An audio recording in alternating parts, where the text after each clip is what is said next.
And so when we think about words and we ask the question, well, if we're gonna give 167 hours of words to Jesus, or at least attempt to follow Jesus with our words as best we can, then is there anything that the Bible gives us insight into how that might take place?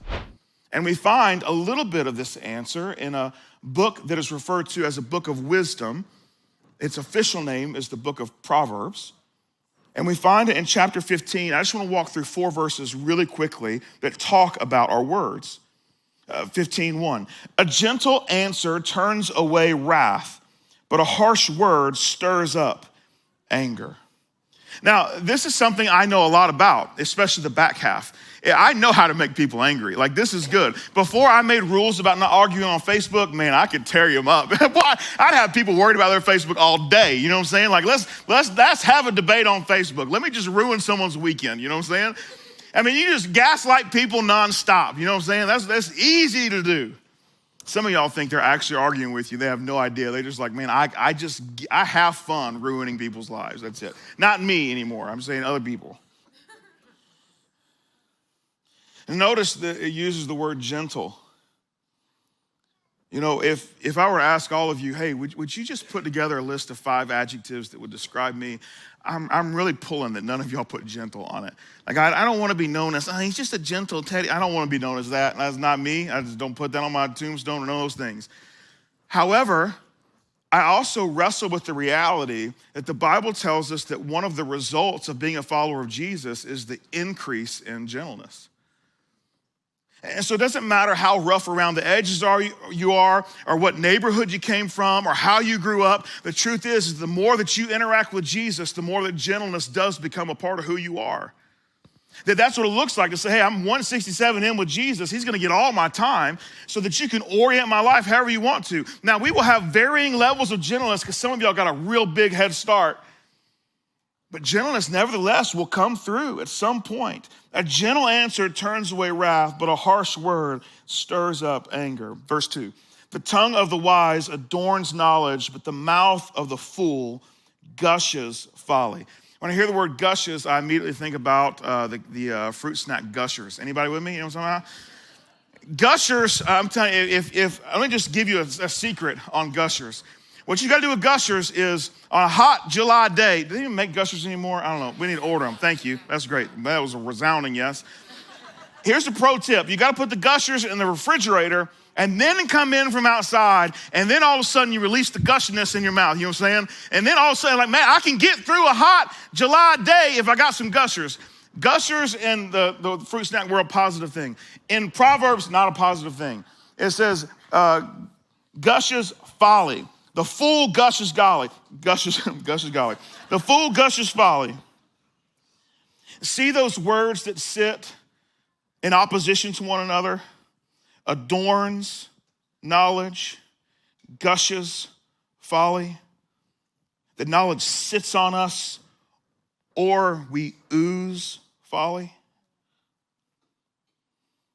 Verse 3 says, the eyes of the Lord are everywhere, keeping watch on the wicked and the good. Now, this is not a warning to make you like heartbeat faster, like, oh, Big Brother's always watching, that kind of thing. Number one, God's much bigger than Big Brother. Like, he really sees everything. But I will say this, that's not the warning that's trying to be created. He's just trying to say, hey, here's the deal. It doesn't matter whether you're good or evil, wicked, good, the best, not the best. It doesn't matter. God watches all of it. In other words, let me just set you up. If you've had a struggle with verse 1 and verse 2, if you've had an issue with gushing folly, if you had an issue with stirring up anger, you don't have to be afraid to go confess that to God, because God's saying, I already know. And the proof that he already knows is the cross has already taken place. Like, the reason the cross takes place is because he already knew. And so we don't have to approach him with, I got this struggle. I got this struggle that you're probably not aware of, and go through the awkward phase. He's just like, no, I've been watching, I know. That's why I sent the cross, because I was hoping we'd have this conversation. I've been prepped and ready, fully aware of your inadequacies. And that's why I gave you Jesus. Verse 4, the soothing tongue is a tree of life, but a perverse tongue crushes the spirit. I'm sure you can probably think back to a moment when someone used their words to absolutely crush you. And maybe on the outside you took it well. Like maybe on the outside you took it well and you're like, I'm not gonna let him see this. I'm not gonna let her see this. But on the inside, it was like just crushing. And we have that stands again in contrast to words that are like the tree of life. And the image we want to get here is that there's a tree that bears fruit. And when we eat that fruit, it allows us to sustain the life we have. It's a good thing. So different than words that would crush us and maybe try and snuff out the life that we have. That sets up the reality of the power of words. And I would say that Proverbs 15, 1-4 is just words basics. If we really want to get into more of an advanced approach to our words, we need to skip forward a number of years and actually go to a book that was written by the little brother of Jesus. His name is James. And James gives us a really great insight just to how deep the rabbit hole goes with our words. He says this: when we put bits into the mouths of horses to make them obey us, we can turn the whole animal. Or take ships as an example. Although they are so large and are driven by strong winds, they are steered by a very small rudder wherever the pilot wants to go. Likewise, the tongue is a small part of the body, but it makes great boasts. Consider what a great forest is set on fire by a small spark. The tongue also is a fire, a world of evil among the parts of the body. It corrupts the whole body, sets the whole course of one's life on fire, and is itself set on fire by hell. All kinds of animals, birds, reptiles, and sea creatures are being tamed and have been tamed by mankind. But no human being can tame the tongue. He gives 3 different word images, right? He put a bit in a horse's mouth, which for them in the first century, this was a common animal, but it's also enormous relative to the size of a human being. And so they're thinking, man, this huge animal, you just put this bit and you just left and right, here we go, stop and go. Or then he says, let's make it larger. Let's talk about a ship. Let's talk about a ship and just how big it is. In the first century, they're using sails, right, and oars, and the wind drives it. But then the direction it goes is just a small rudder on the back. But then he gets to the truth. He says, the truth is, think about how small a spark begins and how large a forest fire becomes. He said, that's what the tongue can do. That's the power the tongue has. That's the power our words have. They can be the smallest comment that sets ablaze an entire life. The smallest thing that you would think that our life has direction to it, but then for some reason our words give so much direction to our life. And then he ends with this phrase, no human being can tame the tongue. That's wild. Think about that. He says, look, we've tamed so many things, but the tongue is not something we have the ability to tame. Why is that? Jesus gives us some pretty good insight.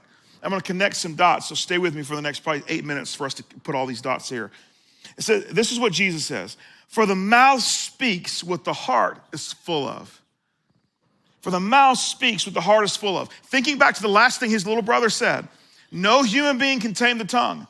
Why is that? And then Jesus begins to unveil the answer. He says, hey, because the mouth simply speaks what the heart is full of. Now, to give you some more context, I'm going to read the entire passage where Jesus says this. He's having a conversation, and he gives a couple of word pictures as well. Let's take a look at it in Matthew 12. Make a tree good, and its fruit will be good.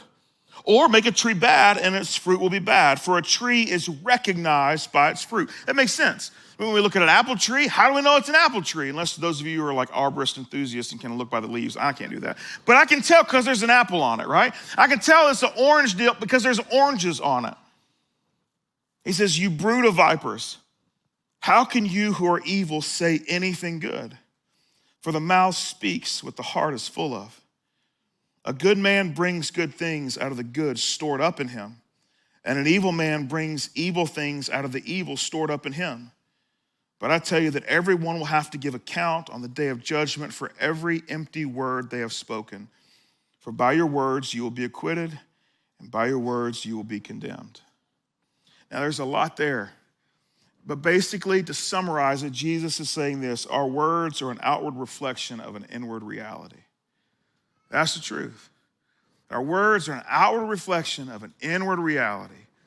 He's saying, look, how can you, if you want to be a good apple tree, you don't have the ability to bring good apples out of you if there's nothing healthy on the inside.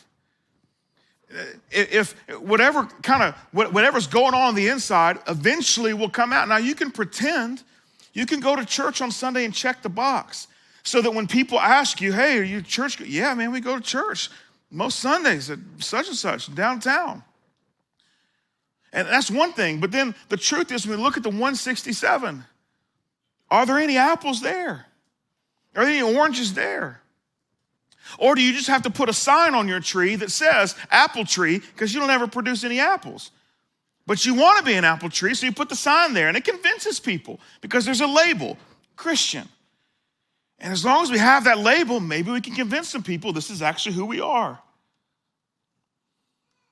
Now, if we piece it together, though, little brother of Jesus says, look, you can't tame the tongue. Jesus gives us some insight into why, because out of the heart, or what's happening inside of us, that's the overflow comes out of our mouth, that our words are an outward reflection of an inward reality.